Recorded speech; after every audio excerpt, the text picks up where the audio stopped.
Alors, Euh, c'est très simple, quelqu'un pioche et pose la question à l'autre invité. Et puis après, enfin, le but c'est pas de piéger quelqu'un, mais on se regarde, répond, vas-y. Après, on peut en parler, c'est on peut en parler un peu. alors. C'est juste que c'est des thèmes qu'on savait pas forcément comment connecter au reste, donc voilà, donc si tu veux. Et puis du coup, l'auditoire pourra poser des questions qu'il n'ose pas poser, des petites questions un petit peu tricky. Tu Ouais, mélanges carrément. pas? Ok. Ça fait peur, du Non, coup, il a de- choisi. Il a lu à travers. Il a choisi. Vas-y, lis-le à haute voix. Ouais, ça va en fait, c'est une question correcte. Ok. En arrivant au travail, tu commences par. Ah, je commence par quoi? Je prends un café. T'es sûr. Ça, c'est quand même assez facile. Ah, on a Adrien qui prend des post-caf aussi. Il a À l'IMST. l'IMST en ce moment en stage. Il prend des post-caf et tout. Mais non, mais du coup, ouais, vas-y. Quoi, Comme tout bon chercheur, non, c'est pas vrai. Tous les Qui se chercheurs font pas respecte, ça. Mais comme tout bon chercheur, je tourne à je sais pas combien de cafés par jour, quoi, globalement. Donc voilà. Après le café, c'est plusieurs choses. C'est déjà parce que je deviens addict à force. Ça c'est bon, ça, c'est pas mal de le dire. J'ai commencé à me limiter parce que au début je prenais un café le midi, puis maintenant j'en prends deux, puis maintenant je prends un triple expresso. Donc au moment tu te dis putain, il va falloir y aller mollo, surtout que tu repasses à 15h pour en reprendre encore deux. Donc face à voilà. Et aux toilettes aussi. Et non mais et puis après le café il est beaucoup d'importance en fait en recherche finalement, et on s'en est énormément rendu compte au moment du confinement et des choses comme ça. C'est que c'est là qu'on discute de tout en fait. Donc souvent tu discutes c'est un mélange entre une discussion de comment s'est passé ton week-end, qu'est-ce qui se passe pour ta vie perso et du boulot. Et c'est à la fois, enfin moi je trouve ça sympa. Après il y a un côté un peu bizarre parce que du coup même à la pause café t'es en train de discuter boulot, mais bon ça c'est les trucs. Et du coup, ouais, Adrien qui est aussi à la régie. Ouais, merci Adrien. Il a eu un stage cet été aussi, et puis il dit que la pause café, il était en entreprise cette fois-ci, mais ouais, il parlait du fait que c'était, enfin, il voulait que les gens prennent des pauses café dans l'entreprise pour pouvoir discuter, et c'est là où apparemment ils avançaient le plus. Ils échangeaient des idées, c'est moins structuré, on va dire impersonnel qu'une réunion peut-être. On peut plus se lâcher, ça fuse. Ouais, c'est vrai. Et puis tu discutes de tout, c'est-à-dire que tu discutes de la politique de l'établissement, de la politique du laboratoire, tu discutes de quand moi je co-encadre une thèse avec quelqu'un, ben on discute de comment ça se passe pour lui, on discute de où on va, et tu vas peut-être dire deux mots, mais en fait ça va tout changer parce que après c'est les moments où on se met au courant, on comprend ce qui se passe, et tu discutes aussi science. Donc là tu discutes de choses, voilà, comment t'avances, qui est sur quel projet, aussi d'autres équipes potentiellement, hein, qu'est-ce qu'ils font ailleurs et tout. Et c'est intéressant. En plus c'est des discussions, c'est sûr, c'est détendu, donc ça c'est aussi cool. Tu parles de tout, et puis des fois tu parles pas du tout de boulot, hein, enfin mais voilà, ça enchaîne un peu tout, quoi. Ok. Ouais, je suis d'accord, c'est un bon moyen pour la cohésion aussi. C'est-à-dire que... Enfin, là, en particulier chez l'industriel, nous, la pause café, c'était assez sacré. On avait notre pause à 4 heures, et en général, on se retrouvait toute l'équipe à 4 heures pour le café. Et bon, il y a des petits groupes, mais tu vois, on arrive à échanger. Et c'est ce qui fait passer de personnes qui travaillent chacun sur leur bureau, sur leur sujet, à une équipe, parce qu'en fait, c'est ces moments-là de convivialité où on peut échanger. Et donc là-dessus, c'est super intéressant. Du coup, tu commences par ça? Tu commences par le café, toi? Le matin, ouais. Ok. En ce moment, non, mais en ce moment, chez moi, non. Du coup, Ouais, c'est ça, ouais. en télétravail, généralement, non. Mais en plus, j'essaie de limiter, ça me permet de limiter. Mais c'est vrai, quand je vais sur site, je commence par un petit café. Puis en plus, c'est chaud, ça réveille.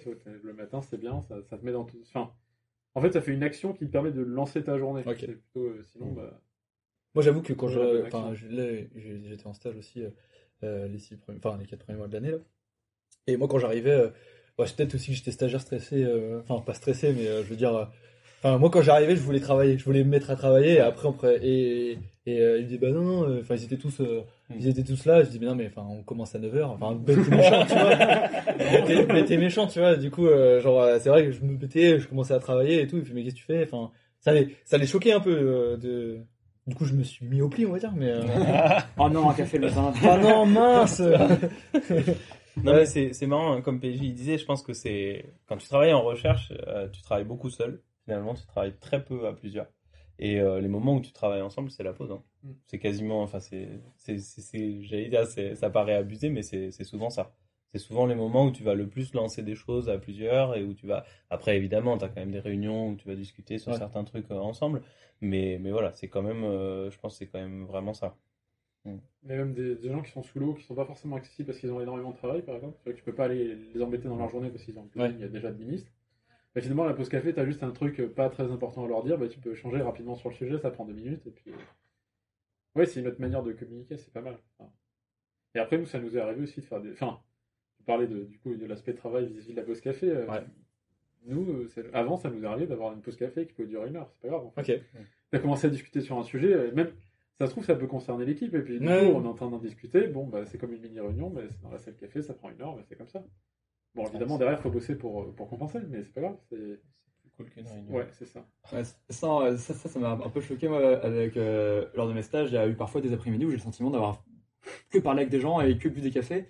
Et du coup, je disais, ouais, bah là, je vais rentrer ce soir chez moi, je vais travailler un peu pour compenser tous les cafés qu'on a bu. Il me dit, non, enfin, t'as pas l'impression qu'on a vachement avancé cet après-midi. Et en fait, je fais, ouais, c'est vrai, ça m'a arrangé aussi, du coup, parce que ouais, c'est bon, je vais aller boire des bières. mais c'est vrai, en fait, oui, juste le fait de parler, parfois, toi, t'aurais travaillé 4 heures tout seul et t'aurais buté sur des problèmes. Là, justement, bon, t'as pas encore fait ce que tu devais faire sur l'ordi ou quoi, mais juste le fait d'en avoir parlé, bah, déjà, t'as plusieurs approches, tu sais comment ça va se passer plus ou moins, et t'as peut-être un recul un peu sur toute la question. Et non, c'est vrai que c'est beaucoup plus ludique peut-être comme manière de travailler, mais c'est pas diabolisé, c'est pas, je vois, c'est... Faut pas le... Du coup, il y a le cliché du glandeur qui va prendre 15 pots de café par jour. C'est peut-être à nuancer, quoi. Il y a un juste milieu, quoi. Voilà. Si tu fais ça, t'es pas bien après. Le cliché du glandeur, ouais, ça, non, mais je vois très bien ce que tu veux dire, mais en tout cas, moi, je le croise pas, le glandeur. Et il y en a peut-être, mais quand je vois les gens au labo, c'est c'est plus des gens qui bossent énormément que de gens qui bossent pas, quoi. Enfin, après, tu vois pas tout le monde, hein, tu sais pas comment ça se passe et tout ça, mais c'est vrai que il y a quand même une quantité de travail importante, et les gens sont vraiment dans une dynamique de boulot. Il y a quand même, même si justement c'est l'avantage, hein, c'est que c'est quand même détendu et que tu peux avoir ces moments de pause, ces moments de trucs. T'as quand même un équilibre entre des moments tranquilles et des moments où en fait c'est quand même des gens qui envoient, quoi. Ok. On peut repartir sur. Pioche. Non, tu veux repêcher une? Ouais, on peut aller, piocher, moi. Ok. De jouer. J'espère que tu vas en tomber sur une un petit peu. Choisis bien parce que. Décris ta personnalité en un mot quand tu avais 10, 20 et 30 ans. Bah, j'ai pas dit 40 parce que je suis sympa avec toi. Non, mais du coup, c'est pour venir, mais du coup, 30 ans, ça va être compliqué. Mais... 30 ans, ça va être un peu compliqué. Hein. Dis maintenant. Ouais, maintenant. Comme tu veux. Donc hein, 10, 20 et 30 ans. Donc faut dire les 3, c'est ça? Ouais, c'est l'idée de voir une progression dans la mentalité. Ouais, à 10 ans, je sais pas. 10 ans, moi, j'étais perturbateur, par exemple. Genre, mes parents m'amenaient voir le psychologue. Non, merci maman. Je sais pas. Enfin, actuellement, là pour le coup, enfin, c'est tout bête. Hein, j'ai fait. En ce moment, je commence à réfléchir à ce que je vais faire après la thèse. Donc, j'ai fait quelques tests de personnalité. C'est un peu rigolo. C'est clair. Donc, le trait qui ressort apparemment, c'est extraverti. Bon. Ok. Je pense que c'est pas un argument. C'est pas la petite truc croustillant que j'ai cherché, mais voilà, je crois que le trait c'est extraverti et puis curieux aussi. Ouais. Ça fait 2 mots. Non, Désolé. on les prend. C'est pas grave. On va dire que c'était à 20 ans, curieux. Maintenant, plutôt extraverti. Et C'est ça. vas-y, toi, Raph. Moi aussi, il faut que je le dise. Ouais. Je croyais que c'était la question pour l'autre. On Non, a on veut tout savoir. À 10 ans, ouais, à 10 ans, c'est pas facile, hein. Mais à 10 ans, je pense que j'étais plutôt timide. Et ouais, ça va bien, ouais. Footballeur. Ouais. J'ai pas- Je vois les Artengo là. Non, c'est plutôt le tennis, mais ça c'est quand on vieillit, on a à force de se faire des fuites au foot, on finit par faire du tennis, tu vois. Une carrière de sportif Et- du coup, parce que tu fais de l'escalade aussi en ce moment. je crois. Ouais, non, mais j'hésitais avec ça. Sportif, je faisais beaucoup de sport quand j'étais jeune, je continue, j'en fais pas mal. Même si là, peut-être un petit peu moins. Mais ouais, j'ai fait pas mal de trucs, à la fois sport co, sur du foot, et pas mal de foot. Ouais. Et puis du tennis, j'en faisais aussi quand j'étais jeune. Après, beaucoup de montagne, tout ce sport de montagne. Voilà. Ça, Ok. c'est cool. Et maintenant, c'est quoi ton trait? Et C'est, maintenant. Rocker, je sais pas. Rocker, Blond. non, je sais pas. Ouais, c'est ça, blond. Maintenant, c'est blond, mon trait. C'est blond. long. Ouais, non, je sais pas, je saurais pas quoi dire. Ok. C'est pas grave, c'est pas grave.